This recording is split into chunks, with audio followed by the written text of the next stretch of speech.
Hello everyone, আসসালামু আলাইকুম। আপনারা কেমন আছেন? নিশ্চয়ই ভালো আছেন। তো আজকে আমি হাজির হয়ে গেলাম নতুন একটি রেসিপি নিয়ে। রেসিপিটি হলো আলুর সিঙ্গাড়া। তো আলুর সিঙ্গাড়া বানাতে কি কি লাগবে এখানে সব কিছু আগে থেকে নিয়ে রেখেছি। এই প্লেটে পাঁচফোড়ন, কালি জিরা, হলুদের গুঁড়া, মরিচের গুঁড়া, ধনিয়া ভাজার গুঁড়া, পেঁয়াজ কুচি, কাঁচামরিচ কুচি, এগুলো সব কিছু নিয়ে রেখেছি। আর এখানে 1.5 কাপের মতো ময়দা বাটিতে নিয়েছি। এখন একটু কালিজিরা দিয়ে এটাকে মেখে নেব। আর এখন আবার একটু লবণ দিয়ে দিলাম, দেখতেই তো পাচ্ছেন। এই ময়দাটাকে সুন্দর করে ম্যারিনেট করে আধা ঘন্টার জন্য রেস্টে দিয়ে রেখে দিতে হবে। এখন আবার একটু বেকিং সোডাও দিয়ে দিয়েছি। বেকিং সোডা দিলে এটা খুব মুচমুচে সুন্দর হয়, খেতে খুব স্বাদের হয় এই আলু সিঙ্গাড়াটা। এখন আবার এই 3 চামচের মতো তেল দিয়ে দিচ্ছি।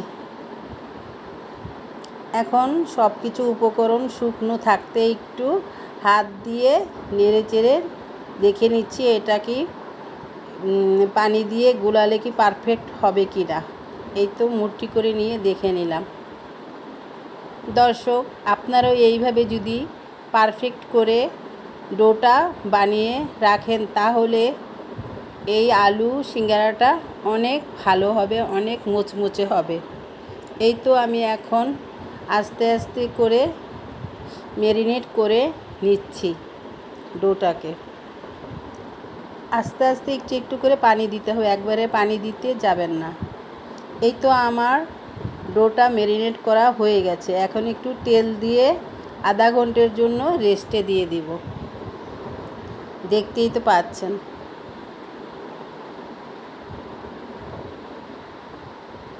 এই তো এখন একটা প্যান বসিয়ে দিয়েছি আগে থেকেই চুলাতে। প্যানটা গরম হয়েছে, তেল ঢেলে দিলাম 1 চামচ। এখন এই তেলের ভিতরে এক এক করে সব মশলাপাতি দিয়ে কষিয়ে নেব।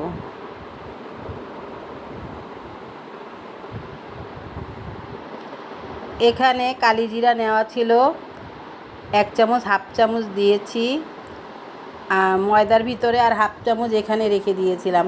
এই তো কালিজিরা, তেজপাতা, পাঁচফোড়ন এগুলো সব দিয়ে দিয়েছি। এখন এটাকে তেলের ভিতরে ভেজে নিব। এই তো এটা তেলের ভিতরে ভেজে নিচ্ছি। ভাজা প্রায় হয়ে গেছে পাঁচফোড়নটা। এই পাঁচফোড়নটা দেওয়ার চেষ্টা করবেন সিঙ্গারার ভিতরে, তাহলে সিঙ্গারাতে অনেক একটা ঘ্রাণ চলে আসবে।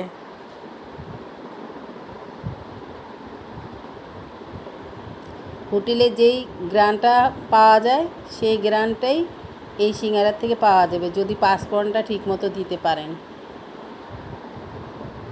এই তো এখন 1 চামচ মরিচের গুঁড়ো রেখেছিলাম, সেটাও এখন অ্যাড করে দিচ্ছি। ধনিয়ার গুঁড়া, মরিচের গুঁড়া, হলুদের গুঁড়া সব কিছু অ্যাড করে দিচ্ছি। এই তো 1 চামচ হলুদের গুঁড়াও দিয়ে দিচ্ছি। এক এক করে সব কিছু দিয়ে দিচ্ছি। আর এটা লবণ। এখন সব কিছু মশলাগুলো কষিয়ে নিব। আর এখন আবার একটু 1 চামচ পরিমাণ আদা দিয়ে দিব এটার সাথে। এটা খুব সুন্দর করে আস্তে আস্তে এই মশলাটাকে কষাতে হবে। আদাটাকে সুন্দর করে কষাতে হবে যাতে কাঁচা গন্ধ না রয়ে যায়। এইভাবে কষিয়ে নিলে সুন্দর করে কাঁচা গন্ধটা চলে যাবে। কাঁচা গন্ধ চলে যাবার আগ পর্যন্ত আপনাকে কষিয়ে নিতে হবে।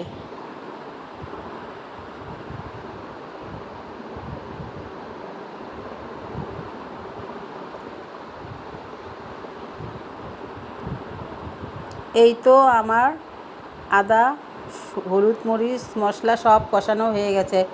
এখন আমি আলু ছোট ছোট করে কেটে রেখেছিলাম, ওগুলো এখন দিয়ে দিচ্ছি। দেখতেই তো পাচ্ছেন আলুগুলো একদম মোলাম সিদ্ধ হয়ে আসবে, তাহলে ওইটা দিয়ে ওই পুরটা দিয়ে যদি আপনি সিঙ্গারা বানান তাহলে আপনার কাছে খেতে বেশ মজা লাগবে। আলুর সাথে এখন কিছু গাজরও অ্যাড করে দিলাম। আলু যেভাবে কেটেছি সেভাবেই গাজরও টুকরো টুকরো করে ছোট করে কেটে নিয়েছি।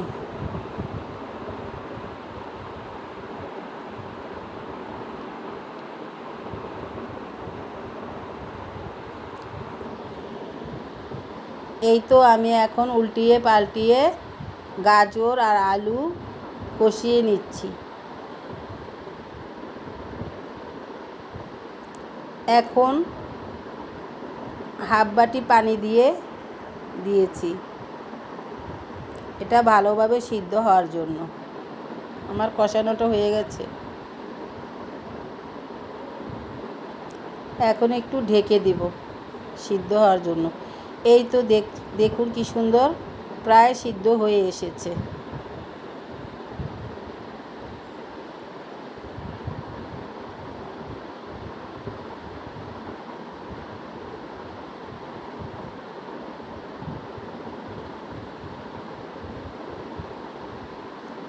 এখন পেঁয়াজ বড় বড় টুকরো টুকরো করে কেটে রেখেছিলাম, সেটা আলু আর গাজরের উপরে দিয়ে দিলাম। পেঁয়াজটা আগে দিইনি, এটার উপরে দিলে খাবার সময় আপনার মুখে পেঁয়াজ দাঁতের নিচে যখন বেজে আসবে তখন আপনার কাছে ভালো লাগবে। এই জন্য পেঁয়াজটা একটু পরে দিতে হয়, তাহলে সিঙ্গারাটা খেতে বেশ ভালো লাগে। কামড়ে কামড়ে পেঁয়াজ পরে ভালো লাগে। এই তো পেঁয়াজ আর কাঁচামরিচ দিয়ে দিলাম। আগে থেকেই চীনাবাদামও আমি ভেজে রেখেছি, সেটা আমি এখানে দেখাইনি। এই তো এখন আমি 1 কাপ পরিমাণ চীনাবাদাম ভাজা দিয়ে দিচ্ছি এটার ভিতরে, পুরের ভিতরে। দেখতেই তো পাচ্ছেন। আপনারা যদি একটু চীনাবাদাম দেন, মটরশুঁটি দেন এগুলোর ভিতরে পুরে, অনেক ভালো লাগবে এই সিঙ্গারাটা খেতে, যে যা দিতে পারে। চীনাবাদাম দিয়ে একবার বানিয়ে খেয়ে দেখবেন বাসায়, খুব মজা হবে। এই তো আমি ধনিয়া পাতা কেটে রেখেছিলাম, সেটা এখন দিয়ে দিলাম।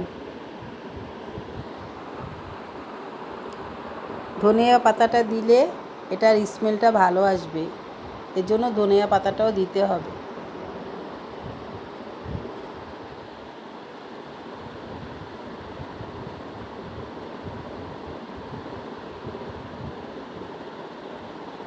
এই তো আমার পুরটা রেডি হয়ে গেছে।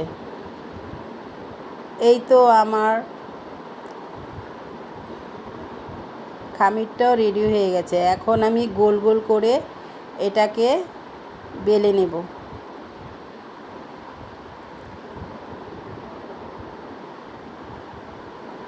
এটা একটু লম্বা করে বেলে নিতে হবে, সরি আমি বলেছিলাম গোল গোল করে। এটা একটু লম্বা করে বেলে নিতে হবে, নতুবা এটা কাটা যাবে না। এটা একটু লম্বা করে বেলে নিলে দুভাগ করে নিয়ে এই সিঙ্গারাটা বানাতে হবে। এই তো দেখুন কি সুন্দর আমি লম্বা করে বেলে নিয়েছি, এভাবে বেলে নেবেন। এখন মাঝখান দিয়ে চাকু দিয়ে এইভাবে 2 টুকরো করে কেটে নেবেন। দেখতেই তো পাচ্ছেন। এখন আমি এপাশ ওপাশ দুপাশ একসাথে করে হাত দিয়ে চেপে চেপে লাগিয়ে দিয়েছি। আপনারা পানি দিয়েও লাগাতে পারেন। এই তো কুলফি ডিজাইন করে নিয়েছি। এখন পুরটাকে ভিতরে চামচ দিয়ে চেপে চেপে, হাত দিয়ে চেপে চেপে দিয়ে এটাকে সুন্দর করে ভিতরে ঢুকিয়ে নিতে হবে। তারপর ভাঁজটা দিতে হবে। দেখুন কি সুন্দর করে আমি ভাঁজটা দিচ্ছি। এটা আমি সহজভাবে বানিয়ে নিয়েছি।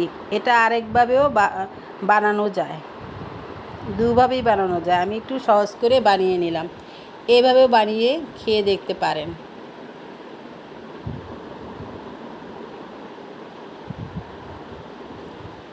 আরেকটা বানিয়ে দেখাচ্ছি আপনাদের সুবিধার্থের জন্য। এই যে দুটা মুখ একসাথে করে হাত দিয়েই চেপে আমি লাগিয়ে দিলাম। আপনারা হাত দিয়ে না লাগাতে পারলে একটু পানি ইউজ করতে পারেন, সেটা দিয়ে আপনারা লাগিয়ে নেবেন। এই তো আমি কুলফির মতো বানিয়ে নিয়েছি। এখন আমি চামচ দিয়ে পুরগুলো ভিতরে দিয়ে দিচ্ছি।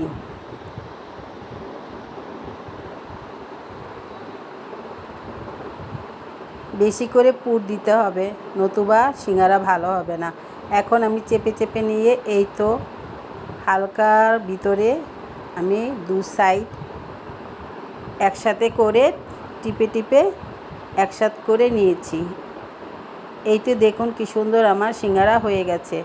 ভালো করে টাইট করে লাগাতে হবে, না হলে ভাজার সময় খুলে যাওয়ার সম্ভাবনাটা থাকে। এটা একদম নর্মাল একটা প্রসেস, আপনারা এই প্রসেসও বানাতে পারেন। দেখুন আমার সিঙ্গারাগুলো রেডি হয়ে গেছে। এখন আমি সিঙ্গারাগুলো ভেজে নেব। দর্শক, আমার এই সিঙ্গারা রেসিপিটি যদি আপনাদের ভালো লেগে থাকে তাহলে অবশ্যই একটা লাইক দিয়ে দেখা শুরু করবেন এবং একটা কমেন্টস করে জানাবেন সিঙ্গারাটা কেমন হয়েছে, এবং একটা সাবস্ক্রাইব করে দিবেন। যারা করেছেন তাদের অনেক ধন্যবাদ, যারা করেননি তারা এক্ষুনি একটা সাবস্ক্রাইব করে দিবেন। আপনাদের লাইক, কমেন্ট, শেয়ার, সাবস্ক্রাইব আমাকে অনেক দূরে এগিয়ে নিয়ে যেতে পারে। এই তো আমি এক এক করে আগে থেকে একটা প্যান বসিয়েছিলাম, তেল দিয়ে তেলটা হাইলোট করে গরম করে নিয়েছি। এখন লো হিটে ভেজে নিচ্ছি। লো হিটেই ভাজার চেষ্টা করবেন, বেশি হাইলোটে ভাজলে পুড়ে যাবে। আস্তে আস্তে এটাকে 10-12 মিনিট পর্যন্ত ভেজে নিতে হবে, তাহলে আপনার ভালোভাবে ভাজা হয়ে যাবে। তাড়াহুড়ো করলে এটা পুড়েও যেতে পারে, খুলেও যেতে পারে। এই তো আমি এক পাশ ভাজা হয়ে গেছে, আরেক পাশ উল্টিয়ে দিয়েছি, দেখতেই তো পাচ্ছেন।